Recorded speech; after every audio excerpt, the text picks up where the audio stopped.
Samantala, update sa epekto ng bagyong Opong sa Bicol Region at ang mga tulong ng pamahalaan sa mga apektado, ating tatalakayin kasama si Director Claudio Yucot, ang Regional Director ng Office of Civil Defense, Region 5. Magandang tanghali po, Director Yucot. Yes, magandang tanghali sa inyong lahat at sa inyong taga-subaybay. Opo. Director, ano po ang kabuuang findings ng inyong on-the-ground assessment sa probinsya matapos ang sunod-sunod na malalakas na sama ng panahon? Itong pinsala namin dito ay cause ng upong. Hindi kami masyadong na pinsala ng mga previous disturbances, but itong upong ay medyo na puruhan yung probinsya ng Masbate. At medyo extensive yung pinsala, lalong-lalo na sa Masbate City. Yung outlying areas ay hindi masyado siyang naapektuhan, pero yung Masbate City talaga, nagrabihan siya. Sir, napaulat din po yung tatlong prioridad ayon sa naging assessment. Ito yung restoration ng power, telecommunications, at housing materials. Ano na po yung update sa bawat isa? Yes, ngayon lamang nag-updating kami sa nagawa na namin. Yung sabi ng DOA, yung projected restoration time na maibalik yung power ay mga 1 month. So magpadala sila dito ng task force kapatid upang tulungan yung Maselco. Ito yung local co-op ng electric co-op ng Masbate upang matulungan yung Maselco na mai-restore yung power dito sa Masbate. Kanina din lang nag-usap na as to the communication, nag-request kami, ang OCD5 nag-request na at least 2 oras per day ay i-on ang kahit tig-isang cell site, ang Globe at saka Smart sa sentro ng Masbate. This is to facilitate coordination of government services at maipadala yung mga tulong pa na galing sa labas at para mapabilis yung rehabilitation ng buong Masbate. Director, ano naman ang nakikitang pinakamalaking hamon ngayon sa Masbate sa aspeto ng infrastructure at kabuhayan? May nakahanda ba kayong programa o plano para sa rehabilitasyon ng mga ito? Yes, ang nag-umpisa na ngayon ang iba-ibang ahensya ng gobyerno na patupad ng kanilang mga programa. So lahat ng ahensya ng gobyerno na under ng Regional Derarim Council ay nandoon na. Meron yung kanilang mga regional offices ay meron nagpaabot na ng tulong doon sa Masbate. So hindi ko sila maisa-isa kasi madami. So basta I can assure you na lahat sila ay nandoon na nagtulong-tulong para matulungan yung pagbangon ng Masbate. Okay, Director, paano naman tinutugunan ng OCD yung kahilingan ng mga lokal na pamahalaan ukol sa shelter repair kits at housing support? Yes, maliban sa tulong ng mismo ng OCD, nakipag-coordinate tayo sa DSUD at sila ay magdala din ng mga shelter materials at saka shelter kits doon sa Masbate. Ang OCD naman, meron tayong pinapadalang tulong doon in the form of GI sheets. Mag-procure pa kami ng additional na GI sheets, family packs, shelter kits,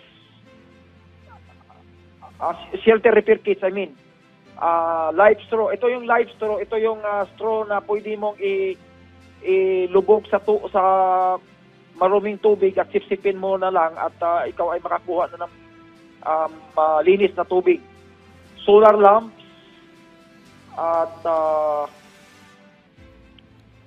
yun yung namin, yun yung aming tulong na ipadala na doon sa Masbate. Sir, meron pa bang dagdag na non-food assistance na nakalaan para sa mga evacuation centers? Yes, yes. By the way, gusto ko lang malaman na yung pong ating DSWD ay napaka-active po sa pamimigay ng family food packs. Kahapon po, nandun po si Secretary Rex, kasama si Yusek Dayan sa Masbate kahapon, kasama namin at sila mismo na mahagi ng family food packs sa ating mga kababayan na doon sa mga evacuation centers ngayon. At yun ding DICT ay naglagay ng Starlink doon sa airport kasi yun ang pinaka-importante. Naglagay sila ng Starlink doon sa airport at isa sa hospital ng Masbate. Yung pinakamalaking hospital ng Masbate nandun sa Masbate City. That is to facilitate coordination of services in Masbate. At marami pang ibang services na binibigay ang ating mga ahensya na kailangan ng ating mga kababayan doon.